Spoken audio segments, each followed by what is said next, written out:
El silencio de la morgue. La noche caía sobre la ciudad y en el hospital central, la morgue permanecía en silencio, oculta en las profundidades del edificio. El forense principal, el doctor Estrada, llevaba años trabajando en ese lugar, pero había algo extraño esa noche. Un nuevo ingreso llegó cerca de las 11:30 de la noche, y aunque era solo otro cuerpo más, el ambiente se tornó inusualmente pesado.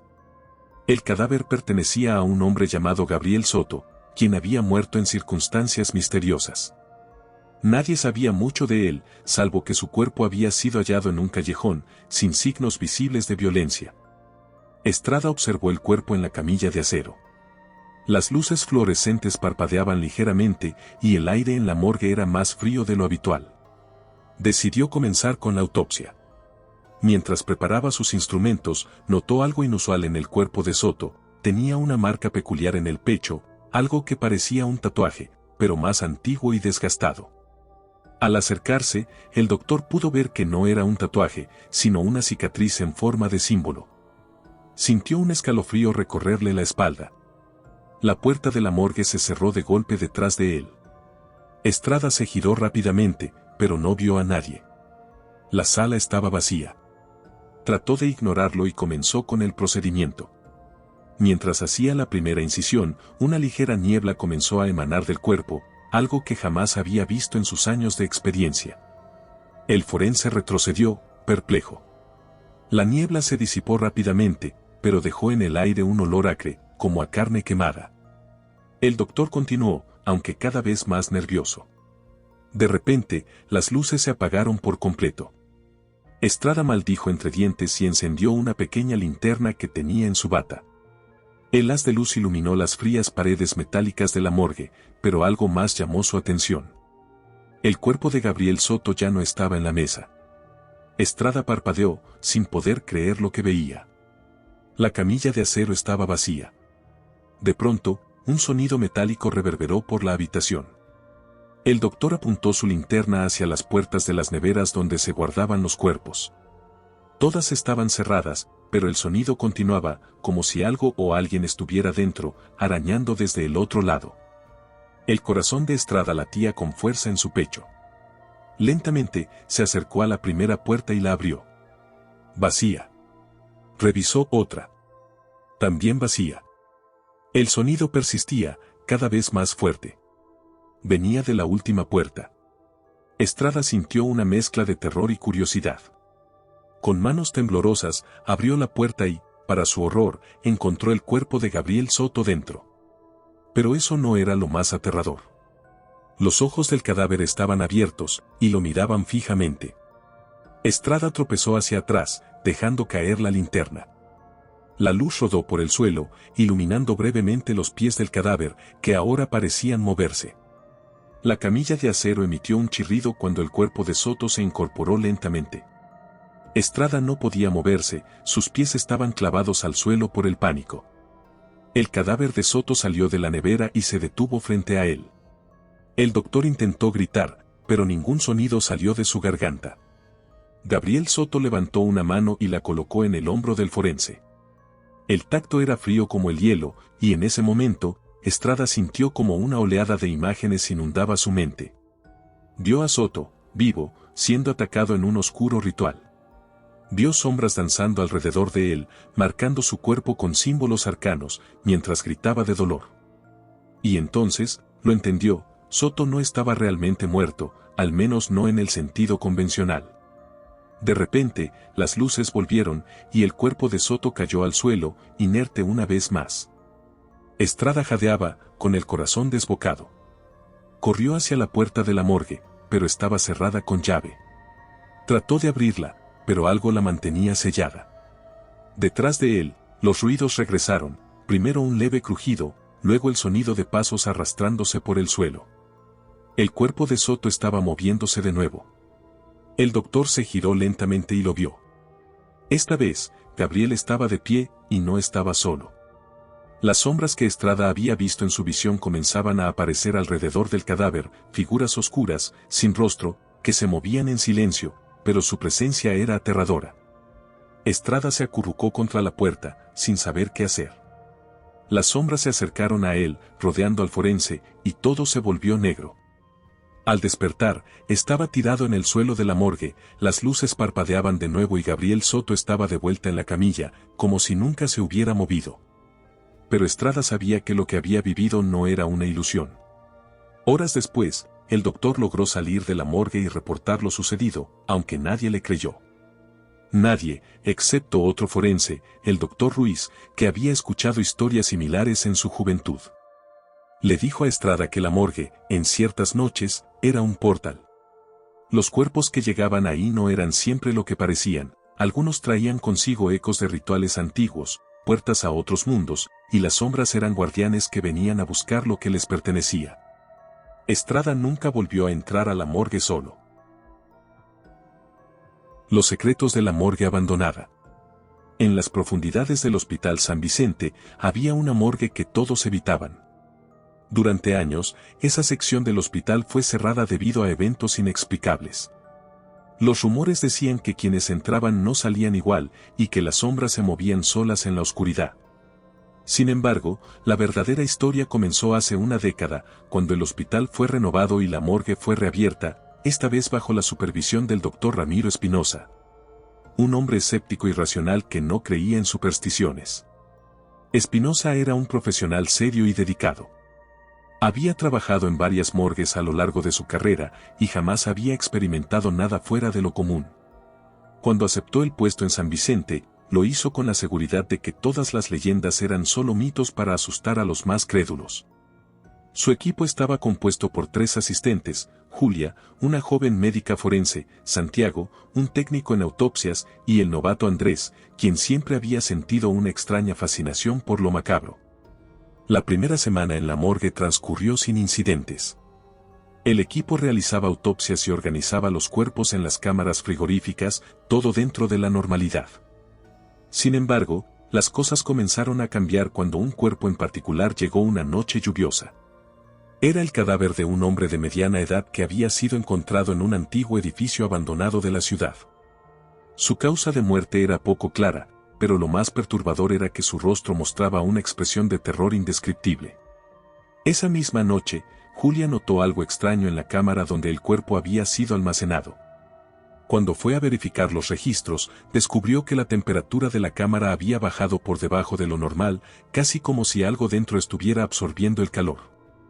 Preocupada, lo comentó con Espinosa, pero él lo atribuyó a un mal funcionamiento del sistema y no le dio mayor importancia. A la mañana siguiente, Santiago, el técnico, fue el primero en llegar al turno.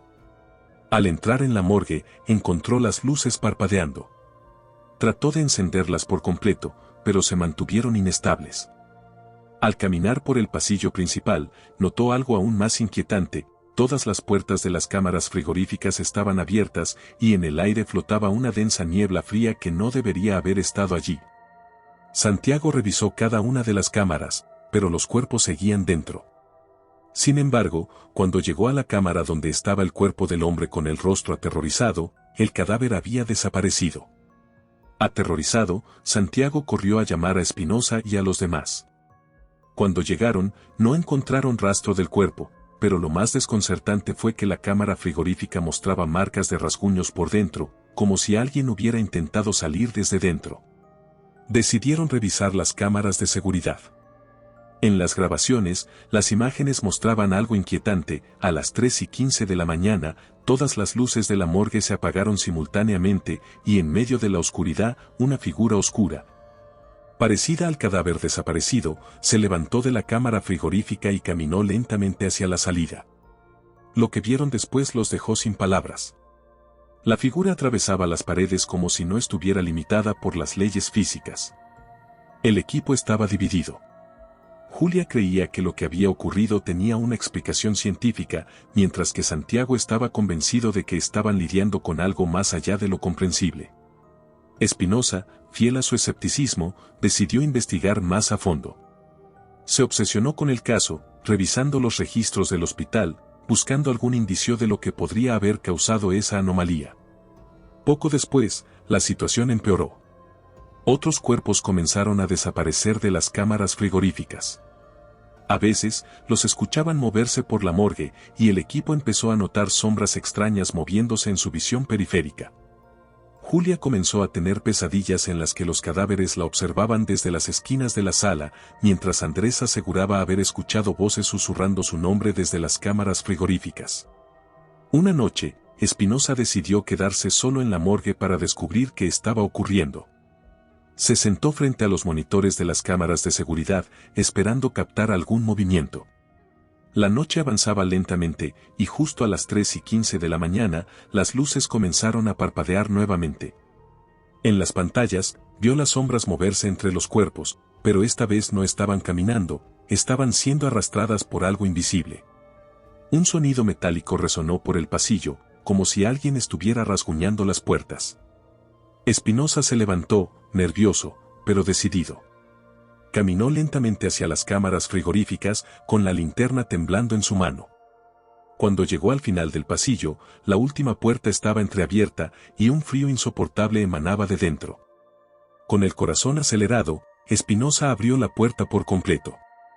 El cuerpo desaparecido estaba allí, sentado en la camilla, mirándolo fijamente.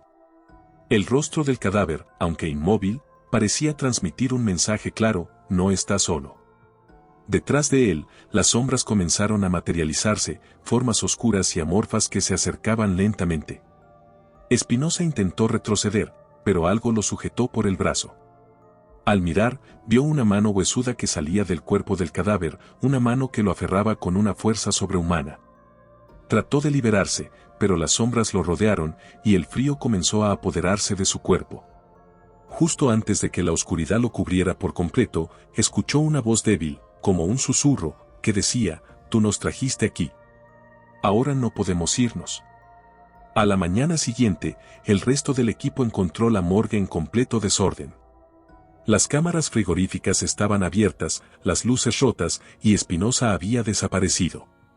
Lo único que encontraron fue su linterna, tirada en el suelo frente a la última cámara, y el cadáver del hombre con el rostro aterrorizado, que ahora tenía una expresión de calma, como si finalmente hubiera encontrado lo que buscaba. Desde ese día, nadie volvió a la morgue del Hospital San Vicente. Las desapariciones cesaron, pero los rumores de las sombras persistieron. Se decía que, en las noches más oscuras, aún se podía escuchar el eco de las puertas de las cámaras frigoríficas abrirse y cerrarse, y que los susurros de los muertos seguían buscando a aquellos que los habían despertado de su eterno descanso. La morgue del olvido. Hace muchos años, en el corazón de una ciudad olvidada por el tiempo, había una morgue que pocos recordaban. Estaba oculta bajo las antiguas alas del Hospital de San Sebastián, un lugar que parecía haber quedado congelado en el tiempo, apartado del mundo exterior. A lo largo de las décadas, la morgue fue testigo de innumerables historias de muerte, dolor y tragedia. Sin embargo, había una historia que nadie se atrevía a contar en voz alta, la de la Sala 13, un lugar donde incluso los más valientes sentían la necesidad de escapar. El doctor Rafael Méndez, un forense con años de experiencia, fue transferido al Hospital San Sebastián sin conocer del todo los misterios que albergaba. La morgue era su nuevo territorio, y desde el primer día notó que algo andaba mal. Los pasillos eran oscuros, el aire siempre frío, y los viejos sistemas de ventilación emitían ruidos extraños que parecían susurros. Sus compañeros lo miraban con pena, como si supieran algo que él no. Pero nadie le advirtió sobre la Sala 13. Una noche, mientras realizaba su turno de guardia, Rafael recibió una llamada que lo llevó a examinar un cuerpo recién ingresado. Se trataba de una mujer joven, de aproximadamente 25 años, que había fallecido en un accidente automovilístico. No era una muerte inusual, pero lo que perturbaba era el lugar donde el cuerpo había sido almacenado, la Sala 13. Rafael, curioso, decidió ignorar los rumores que había escuchado y se dirigió a la sala, aunque algo en su interior le pedía que no lo hiciera. La puerta de la Sala 13 era diferente a las demás. El metal estaba oxidado, y la cerradura parecía haber sido forzada en más de una ocasión. Al abrirla, un frío insoportable invadió la habitación, mucho más intenso que en las otras áreas de la morgue. El cuerpo de la joven yacía en una camilla de acero en el centro de la sala. Rafael se acercó lentamente, encendiendo su linterna debido a las luces parpadeantes. Al comenzar la autopsia, algo extraño ocurrió. Las luces de la morgue se apagaron por completo, sumiendo todo en una oscuridad total. Rafael maldijo en voz baja y buscó su linterna, pero lo que vio al iluminar el cuerpo lo dejó helado. Los ojos de la joven, que habían estado cerrados momentos antes, ahora estaban abiertos, mirándolo fijamente. Él dio un paso atrás, sin poder apartar la vista de los ojos vacíos y opacos que lo observaban. Intentó calmarse, diciéndose a sí mismo que era una ilusión causada por el cansancio. Sin embargo, antes de que pudiera moverse, el cuerpo de la mujer se levantó lentamente de la camilla. Rafael retrocedió hasta chocar con la pared, incapaz de apartar la mirada. El cadáver comenzó a moverse hacia él, pero lo más inquietante era el sonido, un susurro apenas audible, como si la mujer tratara de decir algo. El susurro creció, y pronto Rafael escuchó claramente las palabras, «Ayúdame». La voz era débil, pero desesperada. El forense, en estado de shock, se encontraba paralizado, incapaz de reaccionar. De repente, las luces volvieron a encenderse, y el cuerpo cayó pesadamente sobre la camilla, inerte una vez más. Rafael salió de la sala 13 corriendo, su corazón palpitando con fuerza. Cerró la puerta tras de sí y decidió no mencionar lo ocurrido. Sin embargo, los extraños eventos no cesaron. Cada vez que entraba a la morgue, sentía una presencia, algo que lo observaba desde las sombras. Las luces continuaban parpadeando, y a menudo escuchaba pasos por los pasillos vacíos. Semanas después, el doctor comenzó a investigar el pasado de la morgue. Descubrió que la sala 13 había sido sellada muchos años atrás tras una serie de incidentes inexplicables. Los informes hablaban de médicos y personal que desaparecían misteriosamente y de cadáveres que parecían moverse por su cuenta. Los registros fueron ocultados y la sala fue condenada, pero había sido reabierta por un error administrativo. Determinando que debía saber la verdad, Rafael decidió regresar una última vez a la sala 13. Esta vez, no estaba solo. Llevó consigo a un compañero, el doctor Gutiérrez, quien también había escuchado rumores sobre la morgue. Ambos entraron a la sala, y para su sorpresa, todo parecía estar en orden. El cuerpo de la joven seguía allí, en silencio, y nada fuera de lo común parecía ocurrir. Sin embargo, en el momento en que comenzaron a salir, la puerta de la sala se cerró de golpe, y las luces se apagaron de nuevo. Un frío intenso envolvió la habitación, y esta vez, ambos médicos escucharon claramente los susurros. «Ayúdame», repetía la voz, pero ahora sonaba como si viniera de todas partes. Las sombras comenzaron a moverse por las paredes, y los rostros de personas que no conocían aparecieron fugazmente en la oscuridad. Rafael y Gutiérrez trataron de abrir la puerta, pero estaba completamente sellada. Desesperados, retrocedieron hacia el fondo de la sala, mientras las sombras los rodeaban. Las voces crecían en volumen, y los rostros en las sombras parecían estar sufriendo. Fue entonces cuando ambos médicos vieron algo que los dejó sin aliento. Los cuerpos almacenados en las cámaras frigoríficas se estaban levantando, uno por uno, con los ojos abiertos, mirándolos en silencio. La situación era insostenible. El terror se apoderó de ambos médicos, quienes, con un esfuerzo sobrehumano, lograron forzar la puerta y salir corriendo. Cuando regresaron con seguridad, informaron a las autoridades del hospital, quienes finalmente decidieron sellar la sala 13 para siempre. Desde ese día, Rafael jamás volvió a ser el mismo. Abandonó su puesto en el hospital, convencido de que las sombras en la morgue no pertenecían a este mundo. Nadie habló más de la sala 13, pero a menudo, en las noches más frías, los trabajadores del hospital aseguran escuchar susurros provenientes de lo profundo de la morgue, y algunos incluso han visto sombras moviéndose detrás de las puertas selladas. La morgue de las almas perdidas. En el subsuelo del antiguo Hospital Central de Montemaro, se encontraba una morgue que había sido cerrada por más de 20 años. Las razones oficiales para su clausura nunca fueron claras, pero el personal del hospital sabía bien por qué. Se hablaba de gritos en medio de la noche, cuerpos que desaparecían y sombras que se movían entre las camillas. Cuando el hospital fue renovado, nadie se atrevió a abrir esa parte del subsuelo. Sin embargo, el doctor Julián Montenegro, un hombre curioso y escéptico, decidió investigar lo que otros preferían olvidar. Montenegro era nuevo en el hospital y escuchó las historias de la morgue como simples supersticiones. Desde su llegada, se había propuesto demostrar que todo lo que la gente temía no eran más que cuentos. Una noche, después de su turno, decidió bajar al subsuelo y explorar la morgue clausurada. El vigilante nocturno, un hombre anciano y tembloroso llamado Diego, intentó disuadirlo. No debería ir ahí, doctor. Esa parte del hospital está maldita. Los que bajan ya no vuelven igual, le advirtió Diego, con una mirada de terror que solo alimentó la curiosidad de Montenegro. El doctor no prestó atención a las advertencias y, armado con una linterna y sus propias convicciones, se dirigió al subsuelo. Las puertas del elevador se abrieron con un chirrido, revelando un pasillo largo y oscuro. Las paredes estaban cubiertas de polvo y humedad, y el aire era denso, casi irrespirable. Mientras avanzaba por el pasillo, notó que las luces parpadeaban a intervalos irregulares, como si algo en el ambiente afectara la electricidad. Cuando llegó a la puerta de la morgue, notó que estaba sellada con una gruesa cadena y un candado oxidado. Sin embargo, alguien había roto la cadena en algún momento y la puerta estaba entreabierta. El aire frío que salía de la morgue hizo que Montenegro se estremeciera. Siguió adelante, decidido a no dejarse intimidar.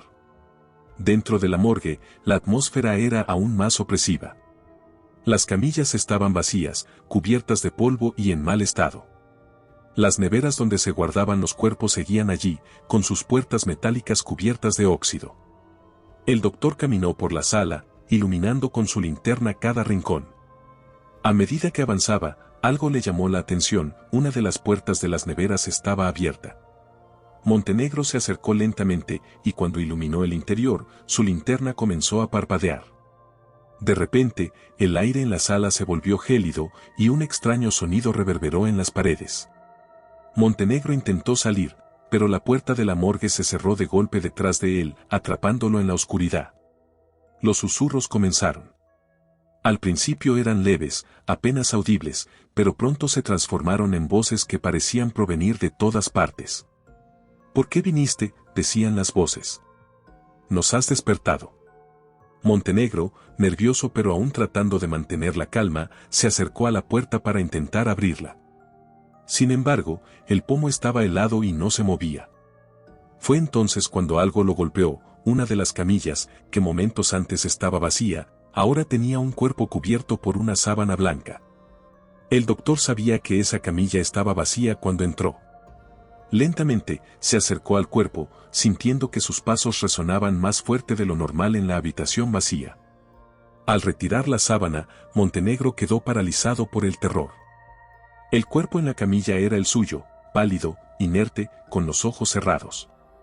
Dio un paso atrás, incapaz de procesar lo que estaba viendo. De pronto, el cadáver abrió los ojos, y el doctor sintió que su corazón se detenía. Las voces volvieron, más fuertes esta vez, y las sombras en la sala comenzaron a moverse. Las luces parpadearon violentamente, y Montenegro vio cómo las sombras tomaban forma. Figuras humanas, distorsionadas y temblorosas, se acercaban a él. Trató de retroceder, pero estaba rodeado. Las figuras lo observaban en silencio, y una de ellas, más alta que las demás, se adelantó. «Nos abandonaron aquí, y tú vienes a despertar nuestro dolor», dijo la figura, con una voz que parecía rasgar el aire. Montenegro, ahora temblando, intentó hablar, pero las palabras no salían. La figura extendió una mano hacia él, y en ese momento, el doctor sintió un frío tan intenso que apenas podía moverse. «Cada uno de nosotros tiene una historia que contar, y ahora tú también formarás parte de ellas», dijo la figura, mientras las otras sombras comenzaban a rodearlo, susurrando su nombre. En un acto desesperado, Montenegro corrió hacia la puerta de la morgue y comenzó a golpearla con todas sus fuerzas. Las luces se apagaron por completo, sumiéndolo en la oscuridad absoluta. Los susurros se convirtieron en gritos, y sintió manos invisibles agarrándolo, tirando de él hacia la oscuridad. De repente, la puerta se abrió, y el doctor cayó al suelo del pasillo, jadeando y sudando. Cuando se incorporó, el pasillo estaba en silencio. Las luces parpadeaban débilmente, y no había rastro de las sombras ni de los cuerpos en la morgue. Sin embargo, algo había cambiado. Montenegro se levantó, temblando, y salió del subsuelo lo más rápido que pudo.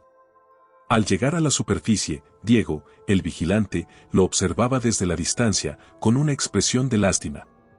El doctor nunca volvió a bajar al subsuelo. Poco después, pidió un traslado a otro hospital, pero antes de irse, dejó una advertencia para quien quisiera escucharla: nunca, bajo ninguna circunstancia, entren a la morgue de San Sebastián después de la medianoche. Y aunque la morgue fue clausurada de nuevo, los rumores persistieron. El personal del hospital hablaba de susurros en la oscuridad, de sombras que aparecían en los pasillos vacíos, y de un doctor que, en sus últimos días en el hospital, comenzó a hablar solo, como si conversara con los muertos que había dejado atrás. La maldición de la morgue de Esteban. En el corazón de un pequeño pueblo llamado Esteban, había una morgue que guardaba una oscura historia que se transmitía de generación en generación. La morgue había sido construida a finales del siglo XIX y servía como el lugar donde se llevaban los cuerpos de aquellos que morían de manera inexplicable o violenta. Lo que nadie sabía al principio era que la tierra sobre la que se había levantado el edificio tenía una historia mucho más macabra. Siglos antes, había sido un lugar de ejecuciones, donde las almas de los condenados vagaban sin descanso. Nadie en el pueblo se atrevía a acercarse a la morgue después del anochecer, no solo por las supersticiones, sino por los extraños sucesos que muchos afirmaban haber presenciado. La leyenda contaba que, en noches sin luna, los cuerpos almacenados en la morgue volvían a la vida, pero no como los seres humanos que alguna vez fueron, sino como algo mucho más oscuro. Las sombras se movían solas, las puertas se cerraban de golpe, y los gritos ahogados de los muertos resonaban entre las paredes. Los rumores eran suficientes para mantener a cualquier persona cuerda lejos del lugar, pero para el doctor Nicolás Vera, esas historias eran solo eso, rumores sin fundamento. Nicolás era un hombre de ciencia, forense de profesión, y había sido asignado a la morgue de Esteban tras la repentina desaparición de su antecesor, el doctor Ricardo Morales. La versión oficial era que Morales había abandonado el pueblo por razones personales, pero los lugareños murmuraban en voz baja que la morgue lo había reclamado como una de sus víctimas. Cuando Nicolás llegó, encontró la morgue en un estado de abandono.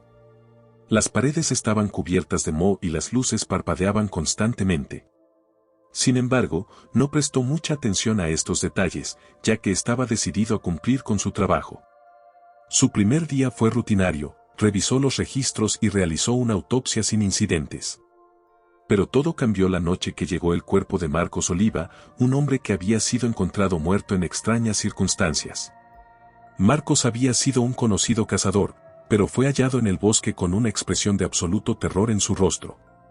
No tenía heridas visibles ni signos de violencia, pero su cuerpo estaba rígido, como si hubiera sido congelado por el miedo. Nicolás no le dio mucha importancia, atribuyendo la muerte a una posible causa natural desconocida.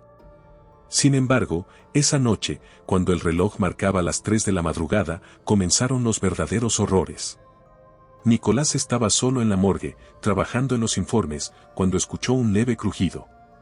Pensó que el viejo edificio estaba haciendo sus habituales ruidos, pero pronto se dio cuenta de que los sonidos provenían de la sala donde estaban los cuerpos.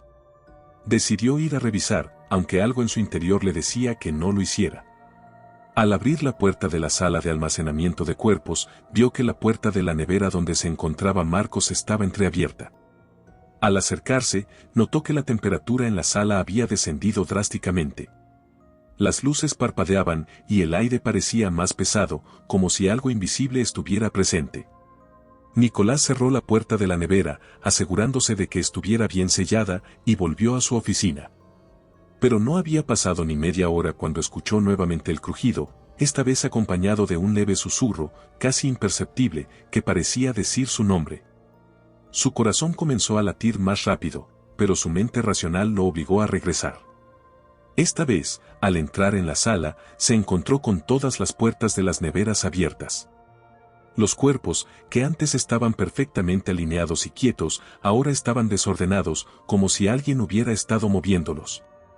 Pero lo más aterrador fue ver que el cuerpo de Marcos ya no estaba. Nicolás retrocedió, horrorizado. Fue entonces cuando lo vio. Al final de la sala, una sombra alta y delgada se movía entre las camillas. La figura se deslizaba lentamente hacia él, y aunque no podía distinguir rasgos faciales, sentía que los ojos de la sombra estaban clavados en él.